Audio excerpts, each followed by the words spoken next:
Dull at the wrist, sharp at the left thigh, dull at the ankle, dull at the shoulder, sharp at the wrist. Moving to different areas, it's the ability to use the nerve endings that tell us whether an object is sharp or dull. Next, I'm going to use the light touch, and it's very much like the face, but you're going to do it on the extremity, so the periphery. You always want to start proximal and then go distal. You feel this, and where is it? On your right shoulder, right wrist, left ankle, left thigh, left wrist, right ankle. Touching with just a cotton swab and seeing if their sensory can pick up that light wrist touch. The next one is sense of position, it's vibration actually. Sense of vibration. I'm going to show you on my hand, but it is almost always done at the furthest periphery. It's done on the feet because it tells us about peripheral neuropathy. I'm just going to strike my tuning fork. I'm going to put it on my furthest bony prominence. I'm going to ask my client if they can feel it. If they can feel it, I'm going to ask them how long they can feel it for. If it's normal, I'm done. If it is abnormal, they cannot feel it, I'm going to go up to the next bony prominence and the next bony prominence, and then I'm going to document at what point they were able to sense the vibration. Interesting enough, the ATI video just does it on the toes, and they do it on every toe. And I'm not sure what the difference is. All the books I've taught from have always said, start on your furthest periphery and then go up. Okay, and the next one is sense of position, or what we call kinesthesia. And that's the ability, you have your patient put up a finger, close their eyes. Kinesthesia is the ability to know what direction their finger is being passively moved to. So you, as the examiner, move it and say, which direction is it? To the right, towards me, away from me, backward. And that's known as sense of position. And people with some neurological deficits are not able to sense position.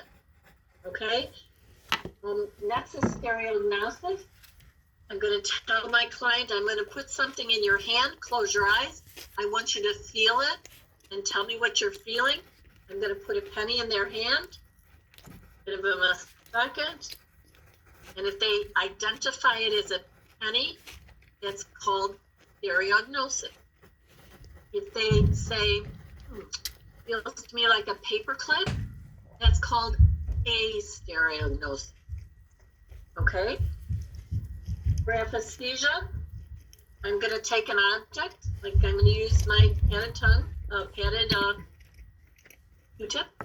I'm going to turn my hand, so you would have the client put their hand in the way that they would read, and then you go in, and you say, I'm going to trace a number, close your eyes, and tell me what the number is that you're being traced. That's a number 3. That's graphesthesia. If they said, I can't tell, or I don't think that's a number, maybe it's a 10, that's agraphesthesia. Inability to feel something traced by feeling alone without the visual input.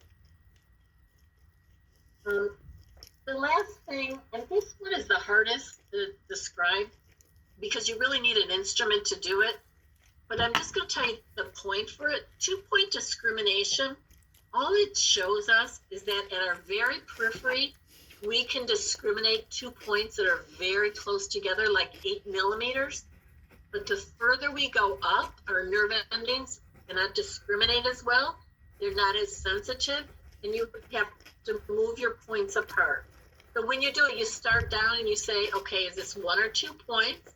They say 2, you move up.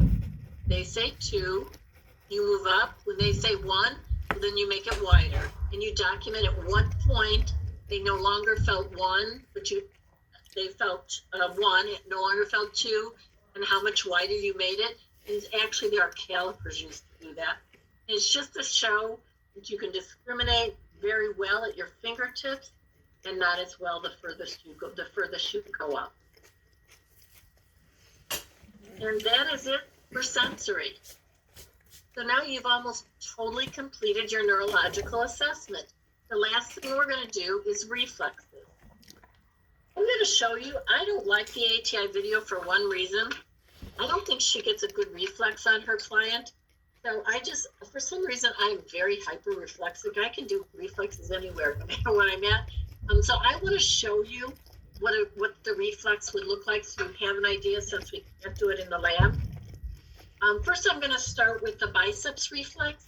With the biceps reflex, I'm going to actually take my thumb and I'm going to palpate for the bicep tendon right here, like almost like you were feeling for the pulse. When I feel that tendon, I'm going to keep my finger on it, and then I'm going to strike my finger with the reflex hammer.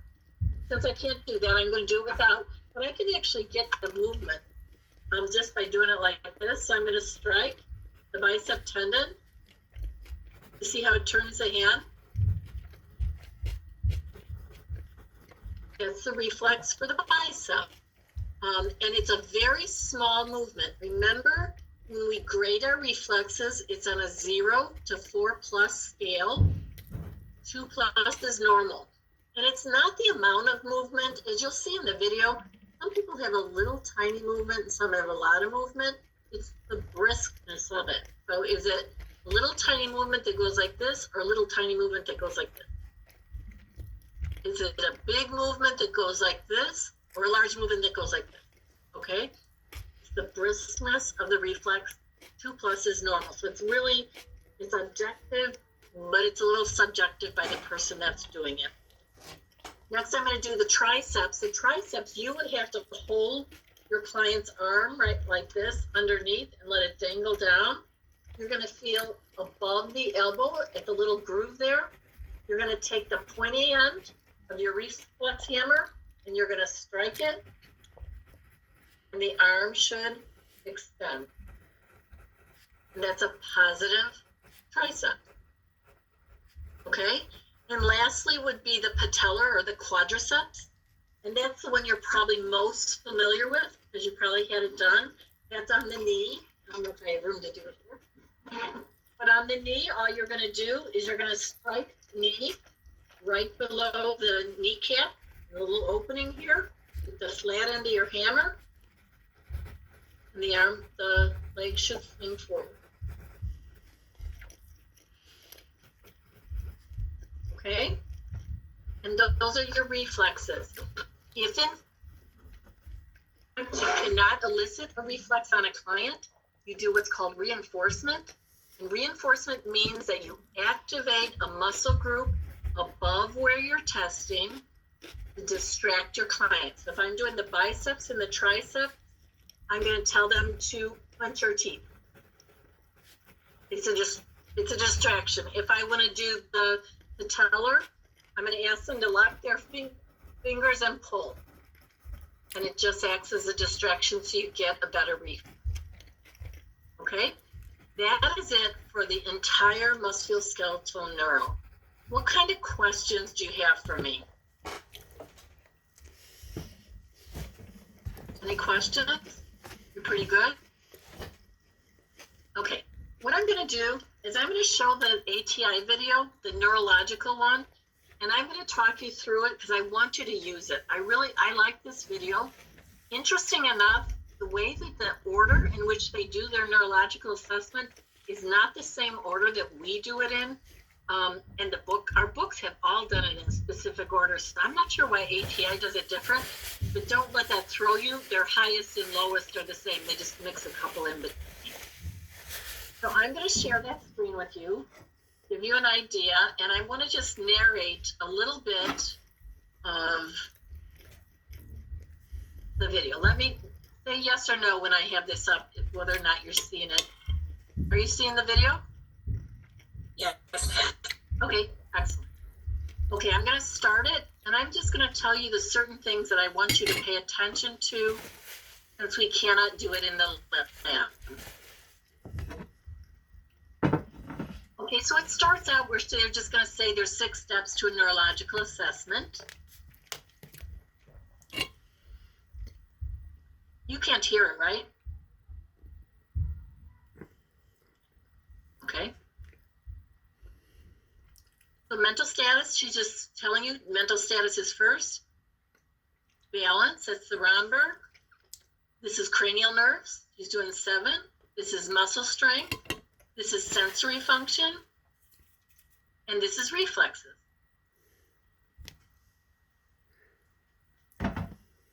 All she's saying right now is when you begin, the minute you greet the patient, you are doing the neurological assessment for mental status. She's just starting to talk to see if he responds appropriately to what she's saying.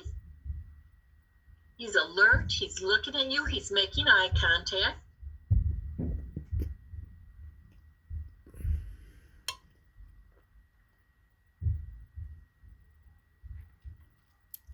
Okay, she'll get past this in just a minute. She's asking about his job to see if he can tell about it and share what's going on with him.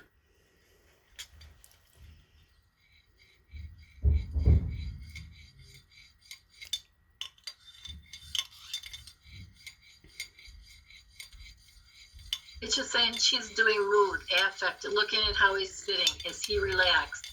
Is he making eye contact? What about his facial expression? She's going to do a recent and remote memory. With recent, she's using 3 words. Pencil, apple, dog is what she says. She's going to have him repeat them. And 10 minutes later, she's going to go back and ask him to repeat it. I got a quick question. Asking if he's ever had pets, and asking him to recall pets in his past. And he's talking about a pet he had as a child. She's going to do balance and coordination. I want you to pay attention to this.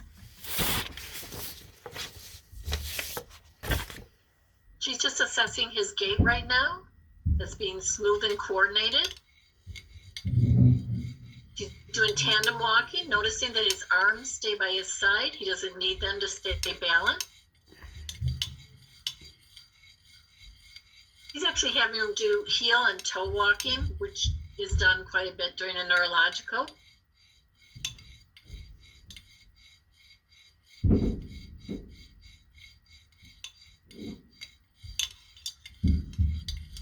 She's doing the Romberg test to test for his balance with his eyes closed. Arms at his side, feet together. She's going to make sure that he only sways and does not lose his balance.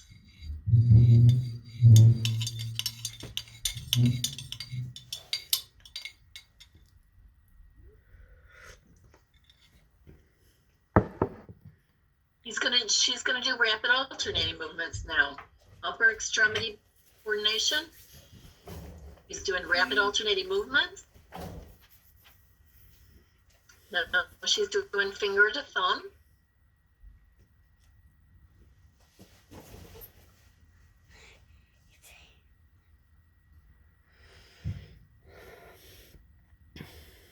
She's doing finger to nose. Watching for smooth and accurate movements.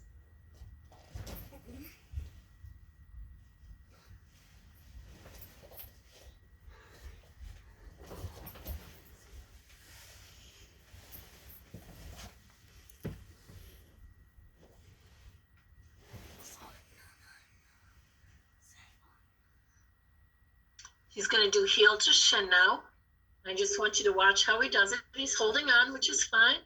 It's just the accurate movement of locating the shin with the heel.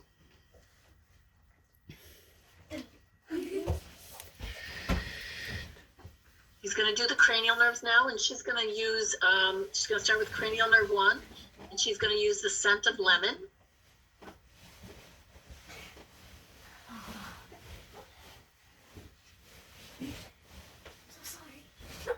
She's using the Snellen chart for cranial nerve 2.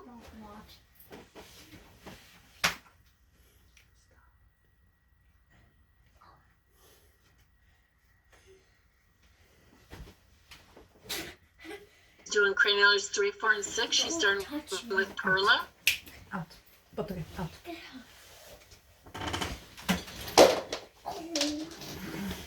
He's doing EOMs, the 6 fields of gaze, watching to be sure his eyes are moving in parallel.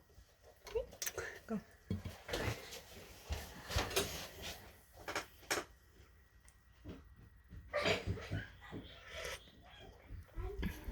She's doing sensory, and she's doing trigeminal nerve, cranial nerve number 5. Now she's doing motor function of cranial nerve 5. Cranial nerve 7, facial, smile, frown, puff out your cheeks. She's also going to do where she has him hold his eyes tight, which is a normal assessment. He's doing the whisper test for cranial nerve 8, the acoustic nerve.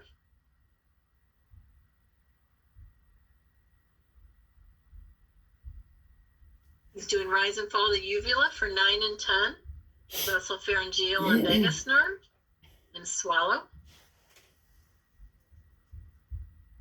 Cranial nerve 11, spinal accessory, able to turn against resistance and shrug the shoulders.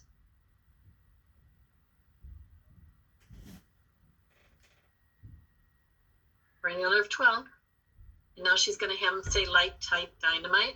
She could see that his tongue protruded in the midline. She's going to do muscle strength on quite a few of the muscle groups.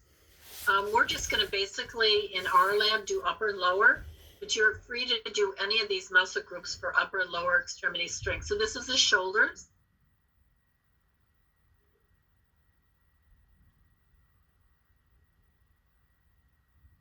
This is muscle strength of the elbow.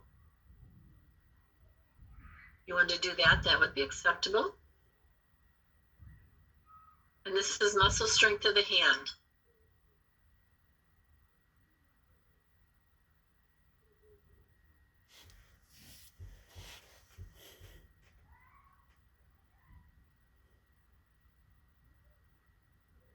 He's going to squeeze both her hands now. That'll test the strength of his hands.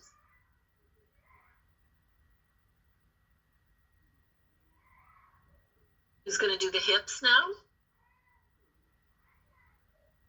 Flexing and extending the hip. And this is knee flexion extension, and this is what I recommend you use for the lower extremity.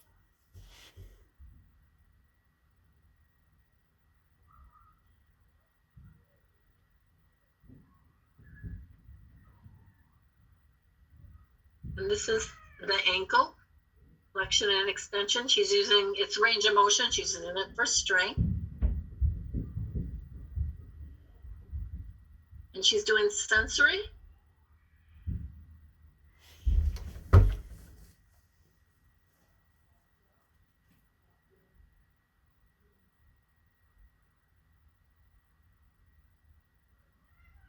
Light touch, sensory. She's doing proximal to distal. Just asking if he can feel it.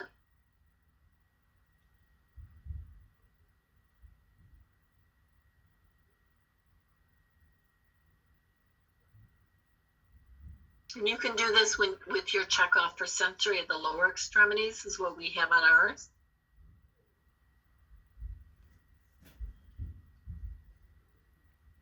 He's doing sharp and dull.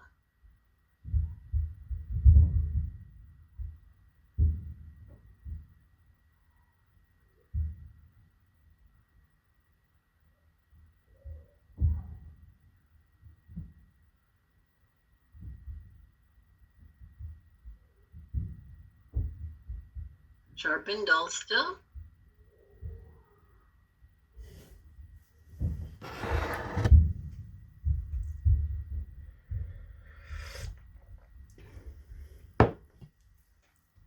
He's going to do sense of vibration. This is where she's only doing it on the toes, and I'm not sure why.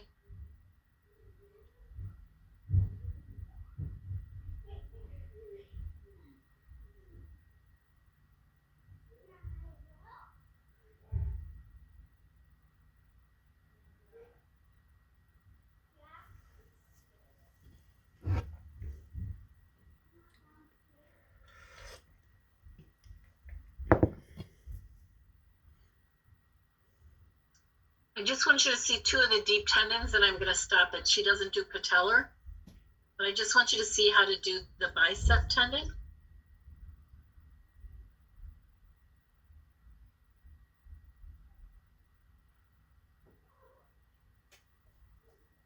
Hello.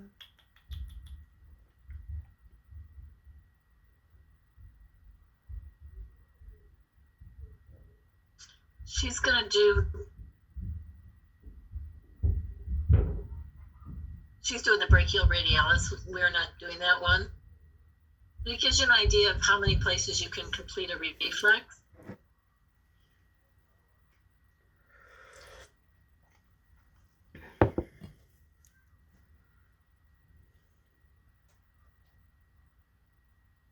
This is the triceps.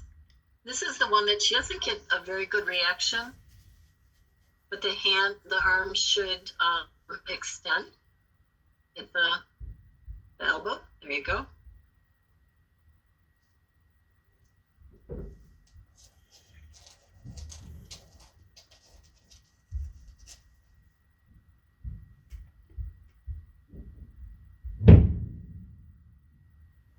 And that's it.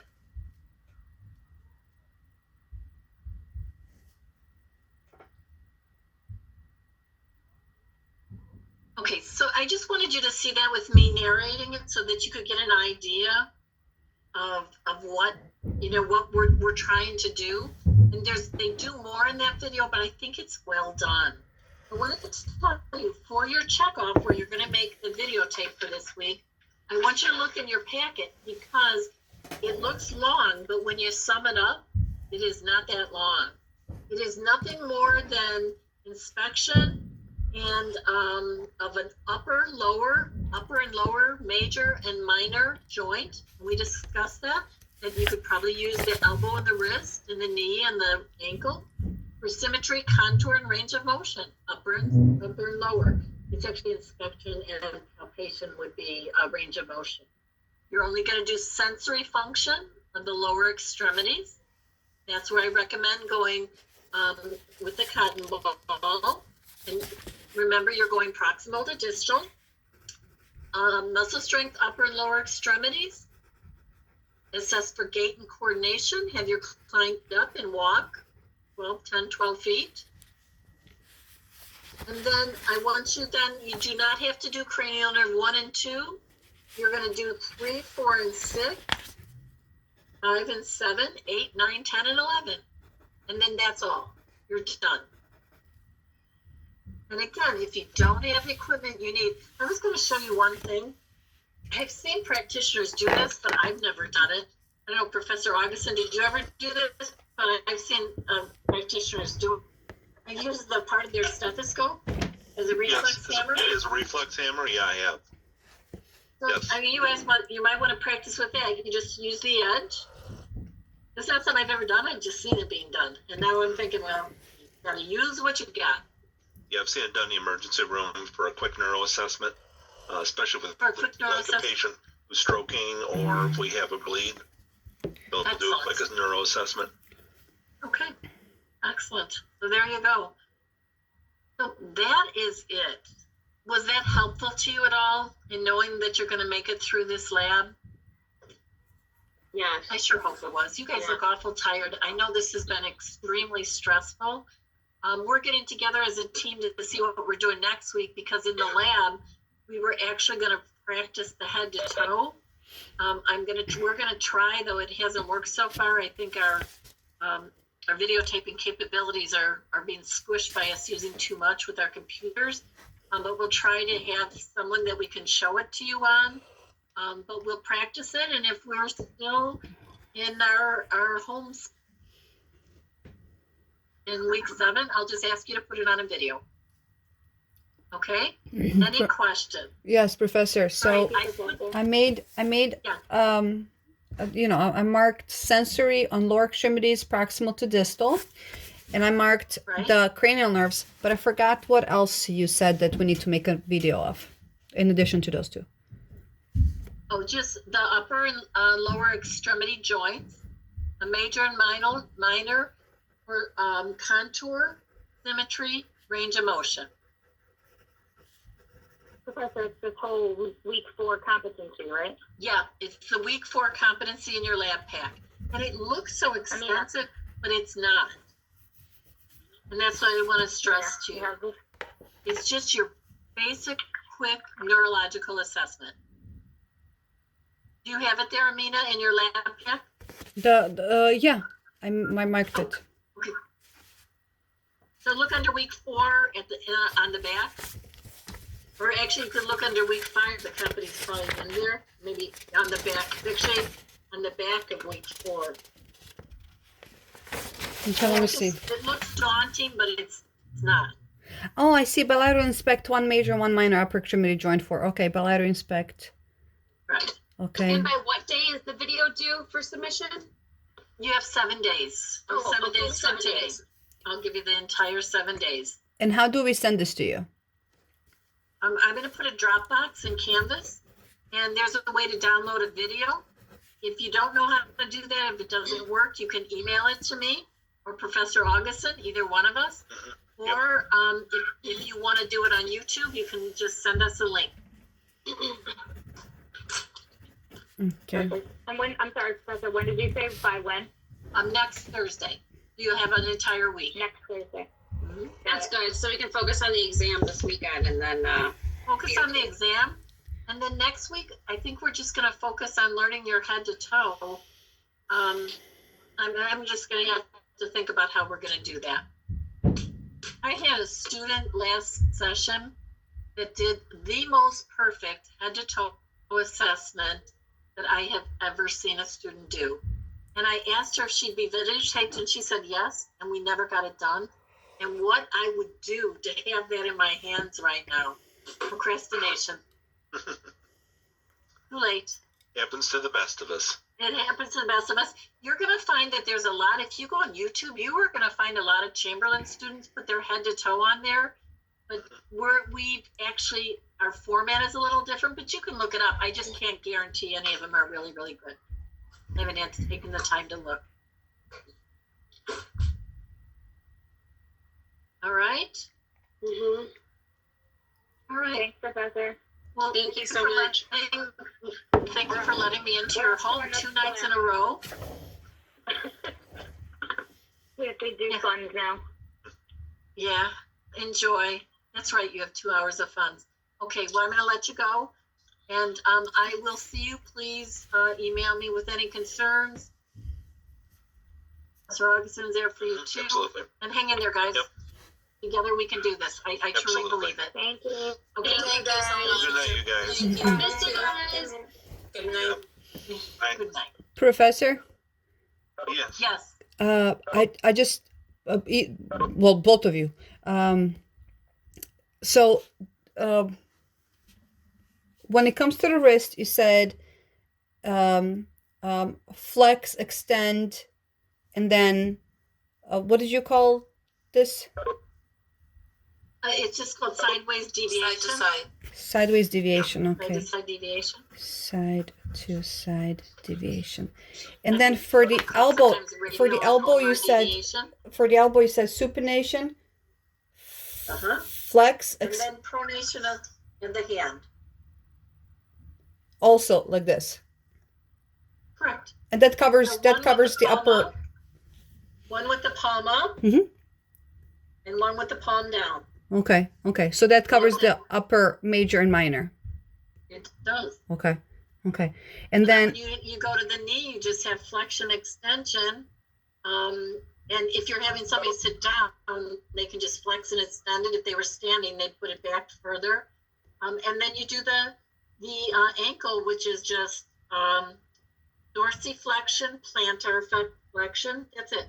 okay. And you don't want us to do it against resistance. No. More strength. Oh, muscle strength. The resistance would be for muscle strength. Yes, for muscle strength. We only do upper and lower extremities. Where in that video they did every single Yeah. muscle group. Okay. How I don't know why, but I'm confused. How do I get a hold of that video again? Oh, the ATI video? Yeah. Oh, it's due week 6. It's in your week 6 module. Okay. But you can go in there, if you want me to write it down for you, I'll send it to you. You can go into that module and just push start lesson. And then you can go, it's called step-by-step viewing, so you don't have to complete the module, and you can look at those videos. And I like those videos. I don't like all of them, but I do like musculoskeletal and neuro. Okay. Okay. Good. Alrighty. All right? Thank you so much. Okay. Hang All in right. there. Have a good night. Good night to both of you.